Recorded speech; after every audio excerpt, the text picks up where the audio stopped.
Fox 59 is your local election headquarters, and it's a big night in the race for the White House. We're watching the Super Tuesday results come in at this hour. Former President Donald Trump, the projected winner in every state called so far, 11 states, likely setting up a rematch with President Biden in November, who's also won in a handful of states tonight. Today, voters in 15 different states went to the polls in the Republican primary. You're seeing some of the results there at the bottom of your screen. This is the most significant day for voters until Election Day in November, and it was a sweeping victory tonight for the former president that could signal the beginning of the end for his opponent, former UN Ambassador Nikki Haley.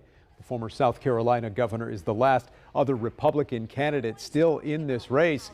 She promised to continue her campaign until Super Tuesday. Right now in some states, she's behind Trump by 50 or 60 points, as you see there in Oklahoma. More than a third of Republican delegates were up for grabs tonight. Altogether, they add up to 854 delegates. Even if the former president wins them all, he still won't have enough to become his party's presumptive nominee quite yet. Now, the closest contest so far, as you see here, is in Vermont, where just a couple of percentage points, now about 2.5 points, separate the candidates. Within the last few minutes, Haley has pulled ahead of former President Trump there in Vermont. She does not have a public watch party scheduled tonight, not scheduled to speak. The former president is scheduled to speak moments from now. We'll certainly keep you posted on all of that. In the meantime, President Joe Biden winning handily tonight in the Democratic primaries, winning everywhere except in the American Samoa, by the way. He lost there. He didn't do much official campaigning ahead of Super Tuesday. Thursday night, he'll be here on Capitol Hill to deliver his State of the Union address at the Capitol.